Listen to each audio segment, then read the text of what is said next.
이번 영상은 심상적 구조와 시점 두 번째 시간입니다. 복습합니다. 영상 조립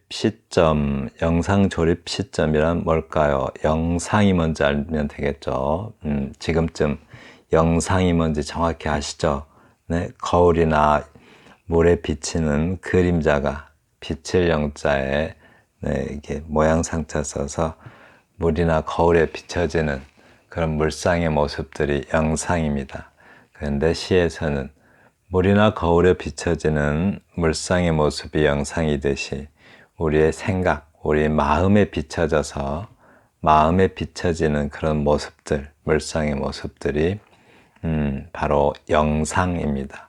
그런 마음에 떠오르는 것들을 묶어둔 것이 바로 영상 조립이고요. 그걸 바라보는 게 시점이죠. 그래서 영상 조립 시점이 되는 겁니다. 네, 정확히 이해하셨죠? 마음에 떠오르는 것들을 묶어놓은 것. 네, 그게 영상 조립 시점입니다. 관념은 어떻게 실제화하는가? 이거 아주 중요하죠. 관념. 관념, 그러니까 관념은 생각으로만 이해할 수 있는 거예요. 눈으로 볼 수도 없고, 즉 감각으로 이해할 수가 없고, 감각으로는 이해할 수 없고, 생각으로만 이해할 수 있는 것, 그게 바로 관념이죠. 만약에 슬픔이라고 한다면, 슬픔이란 단어는 생각으로만 이해하지 우리가 눈으로 보거나 만지거나 귀로 듣거나 이럴 수 있는 게 아니죠. 그냥 생각으로만 이해하죠. 감정도 마찬가지로 관념어죠. 이렇게 관념어를 어떻게 실제화해요? 마치 흐르는 감정이 있다 하면 강물에다 빗대어가지고 흐르는 강물에 빗대어서 실제하는 사물에 빗대어서 생생하게 감각화하듯이 마음속의 관념을 표현하고자 할 때는 실제 사물에 빗대어서 형상화하면 생생하게 실제하는 듯한 느낌을 준다. 이거 아주 잘 이해해 두세요. 아주 중요하죠. 마음속의 관념을, 마음속에 비춰지는 그런 영상을 혹은 관념을 표현하고자 할 때는 실제하는 사물에 빗대서 마치 형상화가 뭐죠? 구체화, 또 감각화, 실제화하면 이런 뜻이죠. 생생하게 실제하는 듯한 느낌을 준다. 그러니까 흐르는 감정을 흐르는 강물에 빗대서 표현하면 마치 감정이 어떻게 생겼어요? 흐르는 강물처럼 생긴 듯한 느낌을 준다고요. 그래서 감정의 흐름 같은 것이 마치 강물의 흐름처럼 느껴지게 실제하는 사물에 빗대서 형상화하면 마치 실제하는 것처럼 느껴지는 효과가 있다라고 합니다. 자, 심상적 구조와 시점 두 번째 시간인데요. 아래 시를 직조해가는 핵심적인 방법이 뭔가 아주 중요합니다. 이렇게 시를 직조해가는 즉 짜나가는 이런 말이죠. 짤직자에다 만들조자 짜면서 만들어가는 이렇게 뜨개질 하듯이 또는 길쌈하듯이 그렇게 짜가는 것을 직조라고 하죠. 아래 시의 시점의 유형이 뭔가, 그리고 연상작용이란 뭔가 아주 중요합니다. 연상작용. 심리적 세계를 물리적 공간에 실제하는 세계인 것처럼 감각하게 하는 효과를 내려면 어떻게 해야 하는가? 우리 좀 전에 했죠. 읽어봅니다. 아주 유명한 시죠. 여기저기서 소년 윤동주 시인의 시입니다. 여기저기서 단풍잎 같은 슬픈 가을이 뚝뚝 떨어진다. 단풍잎 떨어져 나온 자리마다 봄을 마련해 놓고 나뭇가지 우에 하늘이 펼쳐 있다. 가만히 하늘을 들여다보려면 눈썹에 파란 물감이 든다. 두 손으로 따뜻한 볼을 씻어보면 손바닥에는 파란 물감이 묻어난다. 다시 손바닥을 들여다본다. 손금에는 파란 강물이 흐르고 맑은 강물이 흐르고 강물 속의 사랑처럼 슬픈 얼굴, 아름다운 순이의 얼굴이 어린다. 소녀는 황홀히 눈을 감아본다. 그래도 맑은 강물이 흘러 사랑처럼 슬픈 얼굴, 아름다운 순이의 얼굴이 어린다. 어린다는 것은 아른아른 좀 보인다라는 뜻이죠. 네. 어떤 느낌이 드나요? 한 줄씩 볼까요? 소년, 윤동주 시인, 윤동주 시인. 한국 사람 중에 윤동주 시인 모르는 사람 없겠죠? 네. 일단 먼저 보시면 여기저기서 단풍잎 같은 슬픈 가을이 뚝뚝 떨어진다 라고 했어요. 슬픈 가을 단풍잎 때문에 여기저기 단풍잎 같은 슬픈 가을이 뚝뚝 떨어진다 라고 하는 바람에 단풍잎은 아니네요. 그죠? 생각에서 이루어지고 있는 일이죠. 단풍잎 하니까 가을로 이어졌어요. 그리고 단풍잎 떨어져 나온 자리마다 봄을 마련해 놓고 나뭇가지 위에 하늘이 펼쳐졌다. 단풍잎 떨어져 나온다. 낙엽지니까 단풍잎 떨어져 나온 자리마다 라고 했는데 잎이 떨어지면 거기에 내년에 그 봄을 마련해 놓고 라고 하는데 이게 무슨 말일까요?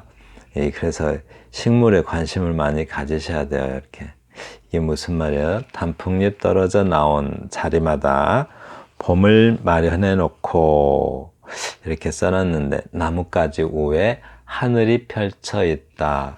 식물을 잘 아시는 분들은 이 식구를 읽으면 굉장히 마음이 설렐 것 같아요. 네. 네, 식물 읽어주는 시인 그 식물 유튜브에 자주 드나드셔야 되는 이유입니다. 이렇게 이 말이 왜 설렐까요? 이렇게 네, 식물에 관심이 많으신 분들은 잘 아시는 분들은 굉장히 마음이 설렙니다. 이렇게. 그러니까 단풍잎 떨어져 나온 자리마다 봄을 마련해 놓고 이렇게 표현해 놨잖아요.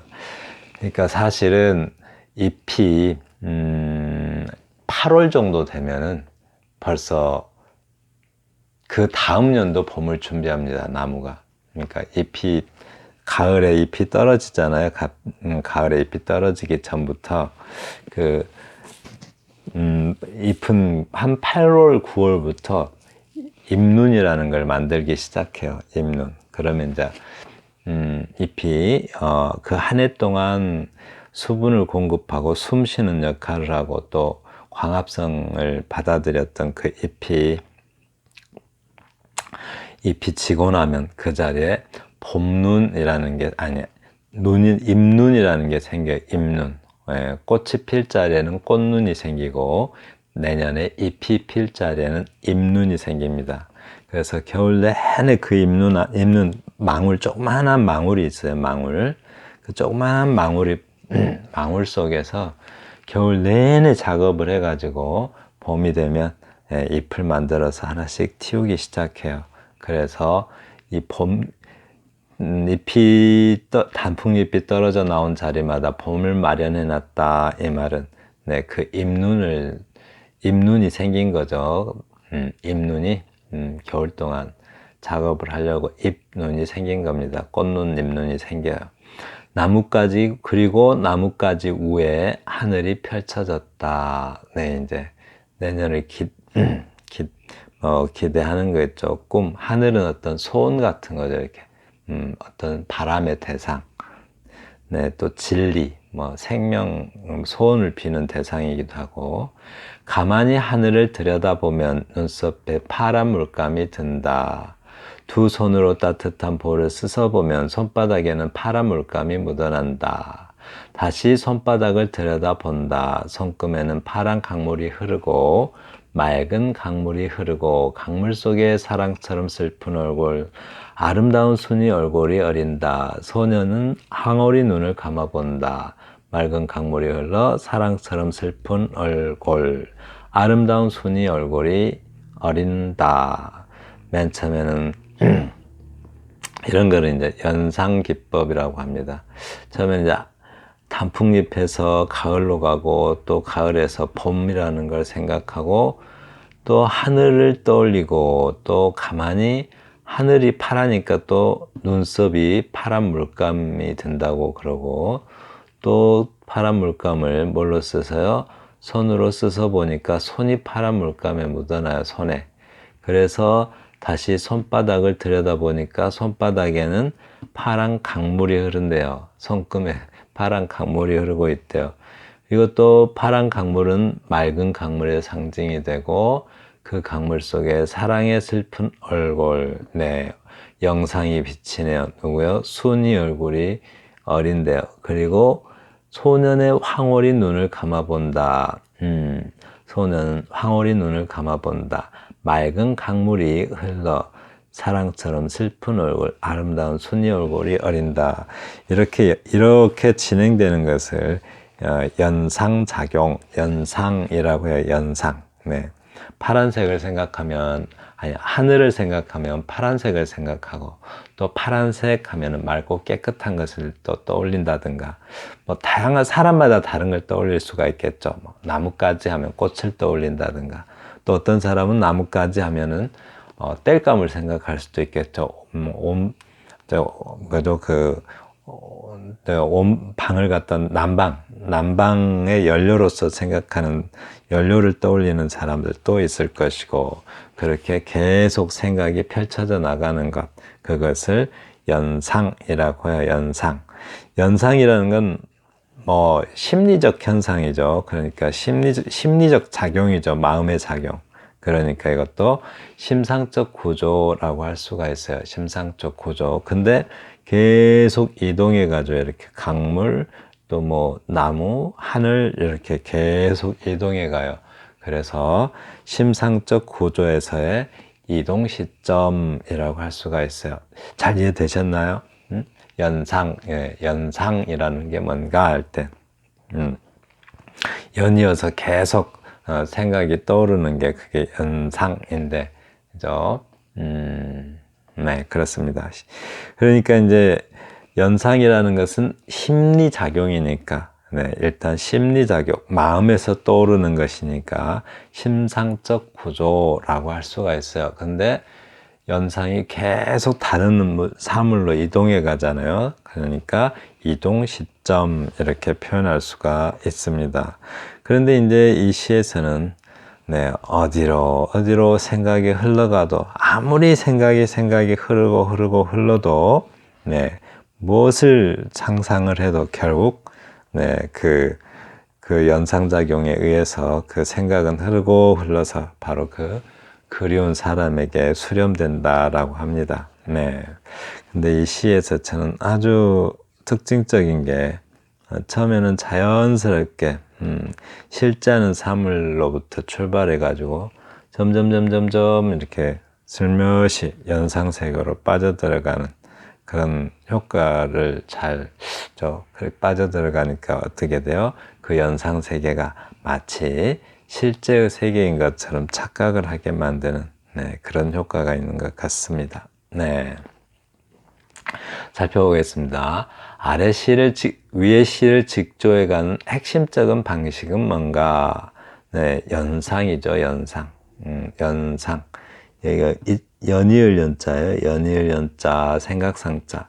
연이어서 계속 생각해 나가는 것.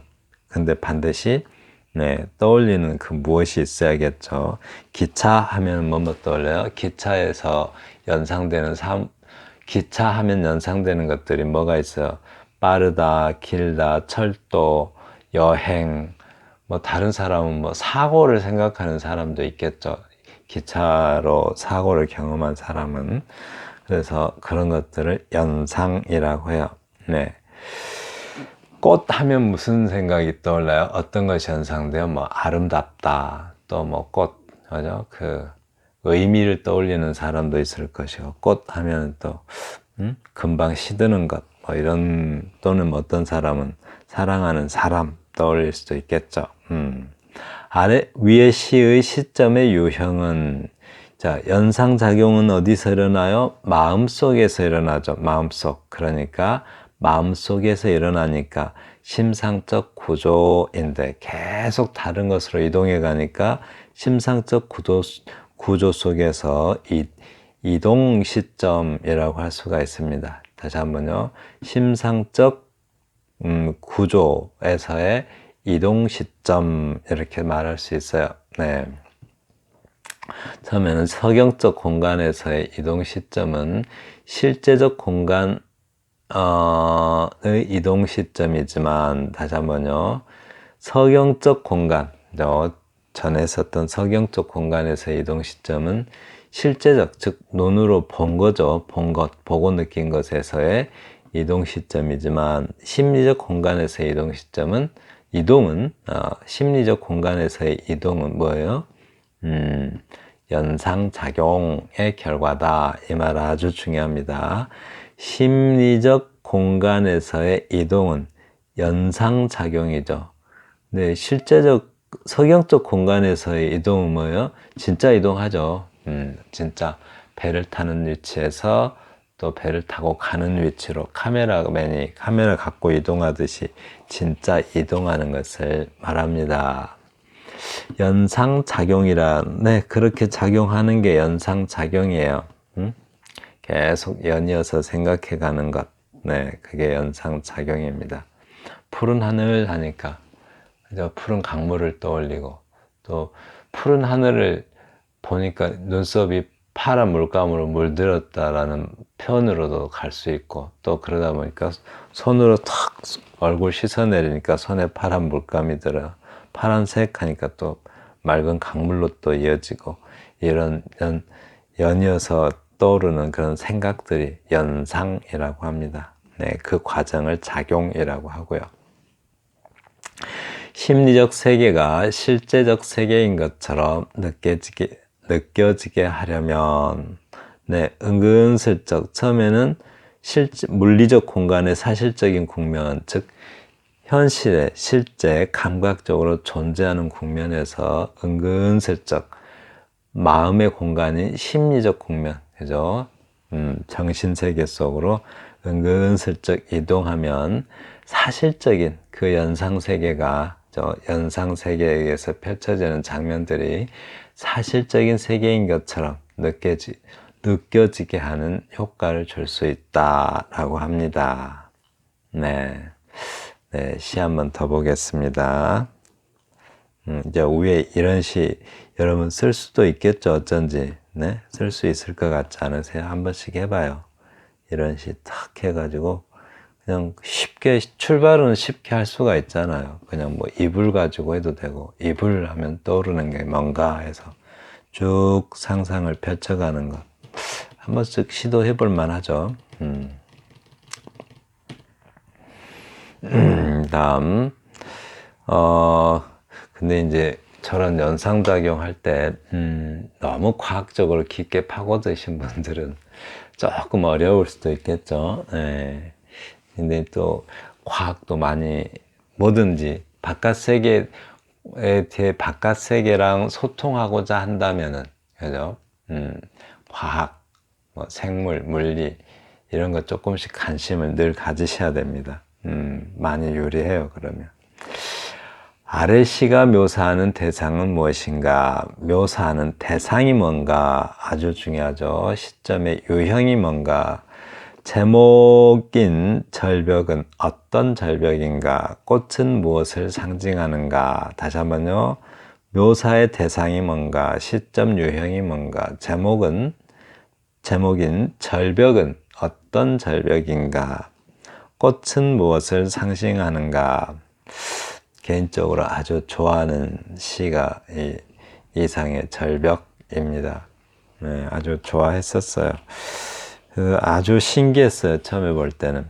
일단 띄어쓰기를 안 한다는 점, 그것도 신기했었지만 아주 신기했습니다. 일단 읽어볼까요? 꽃이 보이지 않는다. 꽃이 향기롭다. 향기가 만개한다. 나는 거기서 묘혈을 판다. 묘혈로 보이지 않는다. 보이지 않는 묘혈 속에서 나는 들어앉는다. 나는 눕는다. 또 꽃이 향기롭다. 꽃은 보이지 않는다. 향기가 만개한다. 나는 잊어버리고 제처 거기 묘혈을 판다. 묘혈은 보이지 않는다. 보이지 않는 묘혈로 나는 꽃을 깜빡 잊어버리고 들어간다. 나는 정말로 눕는다. 꽃이 향기롭다. 보이지 않는 꽃이, 보이지도 않는 꽃이 향기롭다. 라고 합니다. 네. 일단, 한 문장씩 읽어 볼 건데요. 먼저 전체적인 걸 보시면, 꽃이, 그냥 먼저 전체적으로 가볍게 한번 봐요. 꽃이 보이지 않는다. 꽃이 향기롭다. 말이 안 되죠. 꽃이 보이지 않는데 꽃이 향기롭다. 꽃이 보이지 않는다. 꽃이 향기롭다. 여기까지는 그래도 좀 말이 되죠. 보이지는 않지만 꽃이 어딘가에 있어서 향기롭다. 그럴 수 있죠. 그런데 보이지도 않는 꽃이 향기가 만개한다. 라는 표현도 쓰고 있어요. 이렇게 여러 가지를 쓰고 있습니다. 일단 보니까는 거기서 나는 묘혈을 판다라고 하는데 거기가 어디예요? 꽃이죠. 꽃. 보이지 않는 꽃에다가 어떻게 묘혈을 팝니까? 일단 여기서부터 무너지죠. 그러면 이제 사실적 공간이, 물리적 공간이, 감각적 공간이 또 뭐 하랬죠? 아닌가 보다라고 생각해야 되겠죠. 감각적, 사실적, 실제적, 현실적 공간이 아니면 뭐예요? 그렇죠. 마음의 공간이겠죠. 심리적 공간이고, 네, 거기서부터 이제 출발해야 돼요. 그럼 이제 여기도 문제가 달라지죠. 꽃도 그냥 꽃은 아니겠구나. 향기도 그냥 꽃은 아니겠구나. 이렇게, 네. 만개한다는 것도 그냥 꽃이 만개하는 것과는 다른 문제겠구나 하고 의심을 해야겠죠. 왜냐요? 이 꽃에다가 묘혈을 판다고 하는데, 묘구멍이 묘혈이죠. 묘를 쓰기 전에 구멍 파잖아요. 사람 집어넣으려고. 거기를 묘혈인데 꽃에다 무슨 묘혈을 파겠습니까? 그죠? 묘혈은 보이지 않는다. 보이지 않는 묘혈 속에 나는 들어앉는다. 그 묘혈 속에, 보이지 않는 묘혈 속에 또 들어앉는데요. 계속 여기는 꽃에서 묘혈로, 또 묘혈에서 어디로 가나 봐요. 또 꽃이 향기롭다. 다시 꽃의 장면으로 갔네요. 꽃은 보이지 않는다. 향기가 만개한다. 나는 잊어버리고 제쳐 거기에 묘혈을 판다. 계속 뭔가를 반복적으로 추구하고 있어요. 그리고 묘혈은 보이지 않는다. 보이지 않는 묘혈로 나는 꽃을 깜빡 잊어버리고 들어간다. 나는 정말로 눕는다. 또 꽃이 향기롭다. 보이지 않는 꽃이 보이지도 않는 꽃이.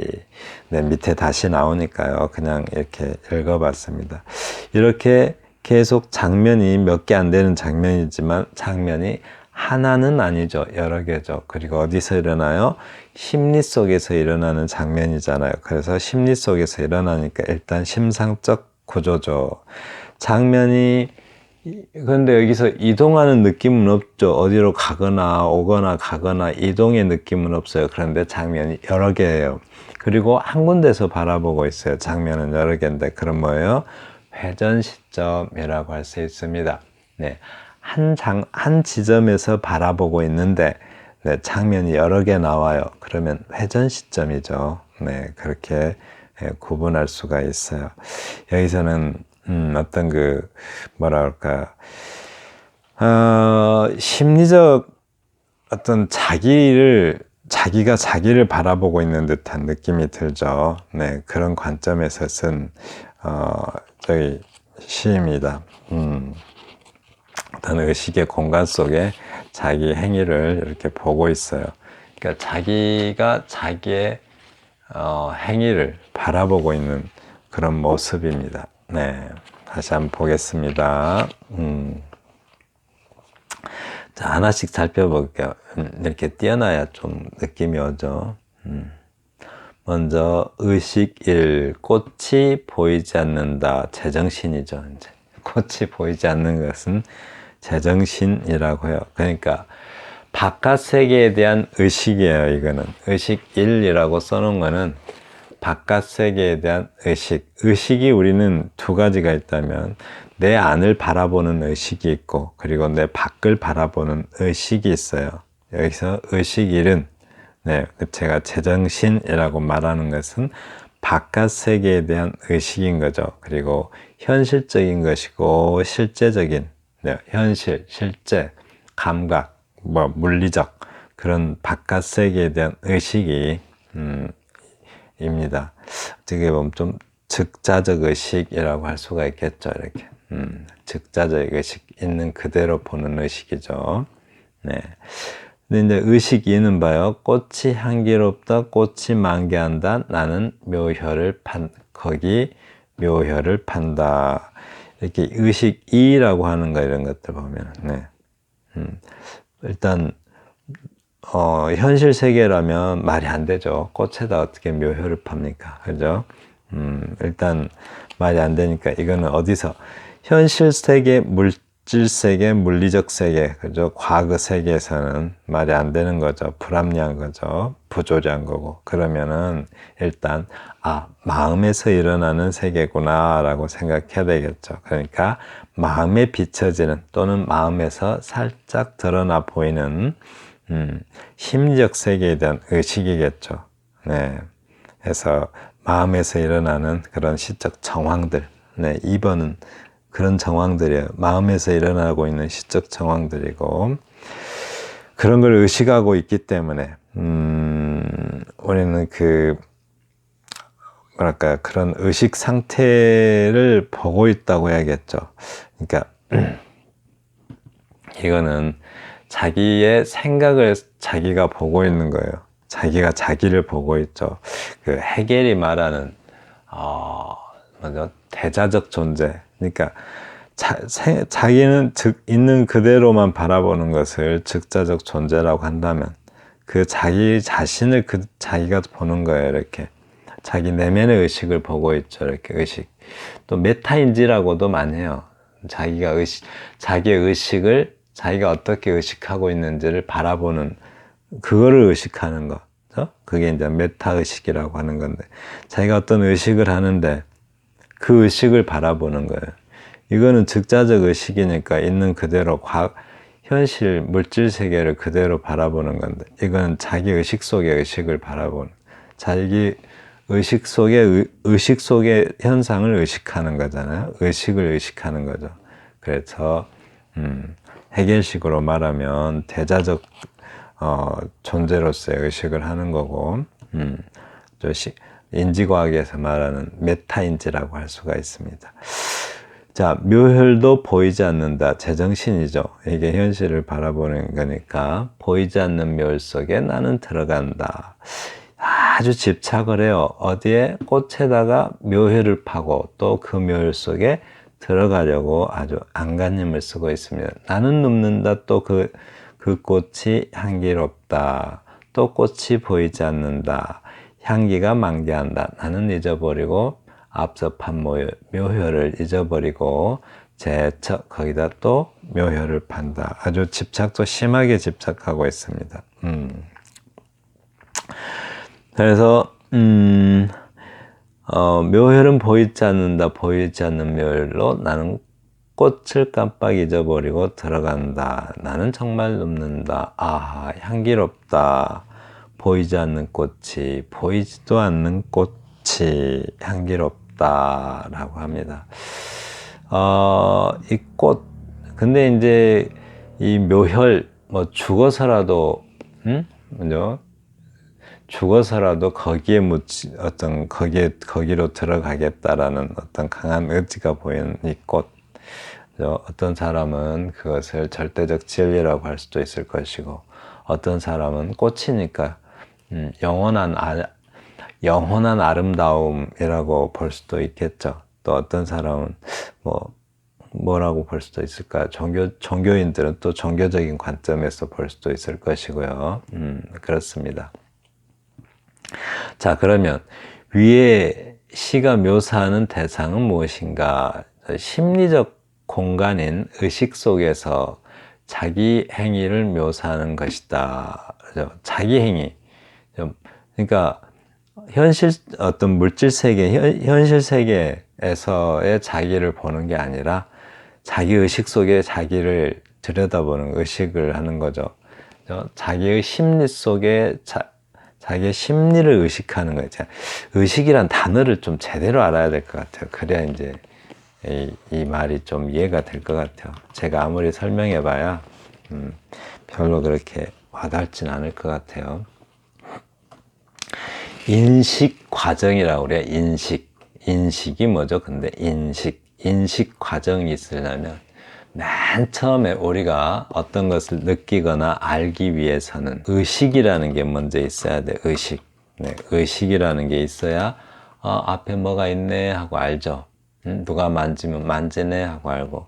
그 의식이 있어야 우리는 어떤 그 감각, 의식이 있어야 앞에 있는 것을 감각이라는 걸 할 수가 있습니다. 감각. 감각은 뭐죠? 자극에 대한 반응을 할 수 있는 상태가 감각이죠. 예를 들어 의식이 있는 상태에서 누가 손을 딱 만졌어요. 감각이 없으면 그 손이 만진 것도 모르죠. 그런데 감각이 있으면 손을 딱 만지면 반응을 할 거 아니겠어요? 그게 이제 감각입니다. 의식이 있어야 감각이라는 것도 할 수가 있어요. 그런데 감각을 했으면 그 감각을 통해서 아는 것, 그것을 지각이라고 합니다. 지각. 네, 그 지각을 해야 이제, 뭐다라고. 그죠? 칼로 누가 쓱 긁으면, 칼로 긁는다. 이렇게 알고 되겠죠. 칼은 좀 너무 무서운가요? 그죠? 앞에, 차가 지나가네 하면 차라는 걸 알겠죠.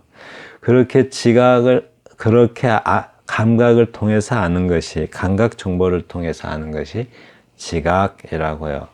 또 그렇게 지각을 해서 그 지각된 정보를 이거 좀 그 분류하듯이, 그러니까 범주화한다고 그러죠. 자동차는 자동차끼리 뭐 택시, 버스, 뭐 오토바이 뭐 이런 비슷한 걸로 범주화하듯이 정보들을 처리를 해요. 그것을 감지라고 합니다. 감지. 네. 처리까지 하는 것을 감지라고 해요.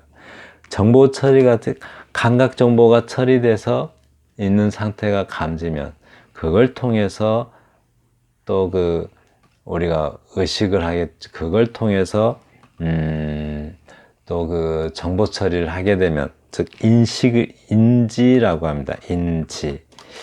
그 감각 정보를 통해서 또 대상을 의식적으로 인식하는 것, 그것을 인지라고 해요.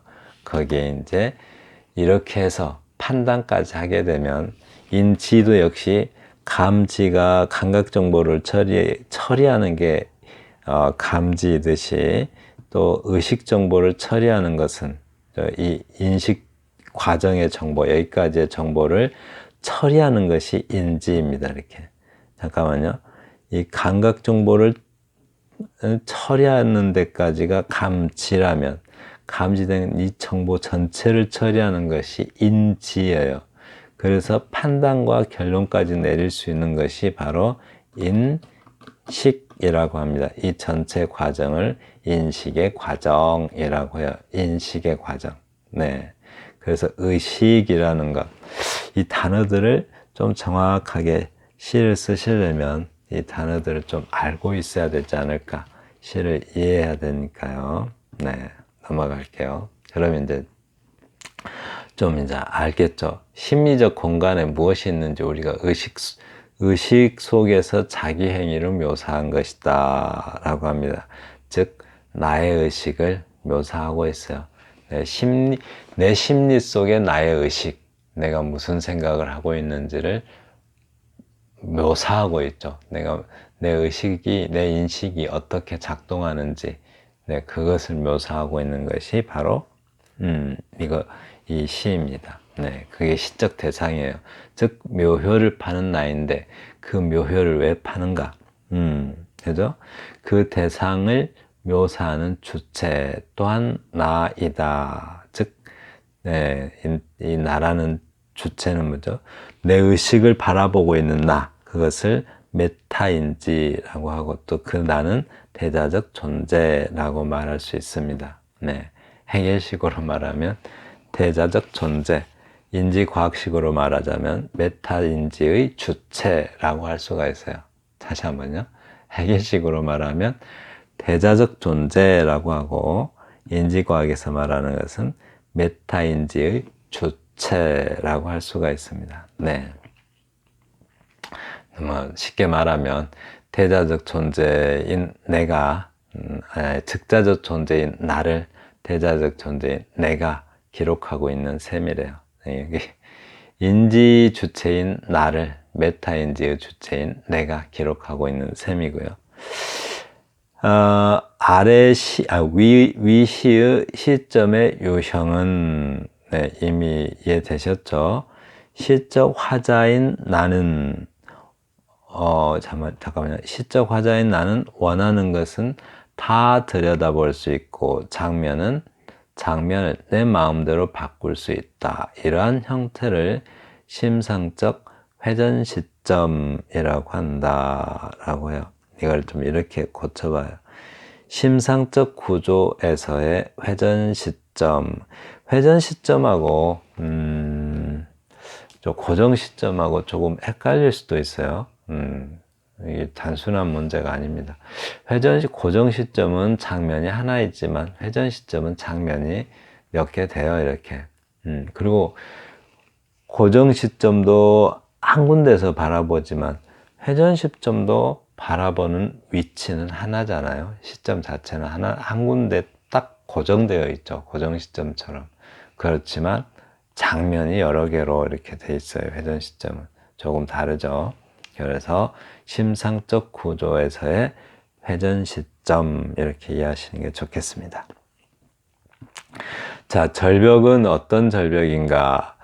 두 의식 세계 사이에서의 절벽이다. 그렇죠. 의식이 두 가지. 바깥 세계에 대한 의식과 또 안이죠. 내 의식 속에서의 의식. 네, 그 사이의 절벽이래요. 통과 못 하겠네요. 그죠? 꽃이 없는 실제 세계와 실제 세계에는 꽃이 없대요. 어쩌면 이 시인은 꽃을 보고 있을지도 몰라요. 그죠? 보고 있으면서 자기가 원하는 꽃이 없는 거죠. 예를 들어서 영원한 아름다움이라고 한다든가 또는 진리라고 한다든가 이랬을 때, 그죠? 꽃은 영원한 아름다움이 될 수 없는 거죠. 꽃을 보면서 자기가 원하는 그 영원한 아름다움이 아닌 거예요. 그래서 꽃이 없다라고 표현할 수도 있겠죠. 그래서 꽃이 없는 실제 세계와 꽃이 보이고 느껴지는 관념 사이 세계의 관념 세계 또는 의식 세계라고 할 수 있겠고요. 관념 세계 사이에서의 절벽이다라고 합니다. 네. 그래서 묘열을 파도 자꾸 그 묘열이 안 보이는 거죠. 꽃은 무엇을 상징하는가? 실제로는 존재하지 않지만 관념적으로는 분명히 보이고 만개하고 보이고 느껴지고 즉 향기롭다는 거죠. 향기롭다고 말하잖아요. 분명히 보인다, 즉 만개한다고 말하잖아요. 관념 속에서 그러는 거예요. 근데 실제 세계에는 없는 거죠. 그러니까 자기가 원하는 꽃이 실제 세계에는 없는 꽃이에요. 네. 그 꽃으로 상징되는 세계, 무덤을 파서라도 눕고자 하는 세계. 네. 여기는 죽음을 추구하는 건 아니죠, 전혀. 죽음을 추구하는 게 아니라, 네, 바로 그 꽃이 상징하는 그 세계에 대한 동경이죠. 네. 그런 동경입니다. 네. 지금까지, 아이고, 어디에, 이렇게. 심상적 구조와 시점 두 번째 시간이었습니다. 감사합니다.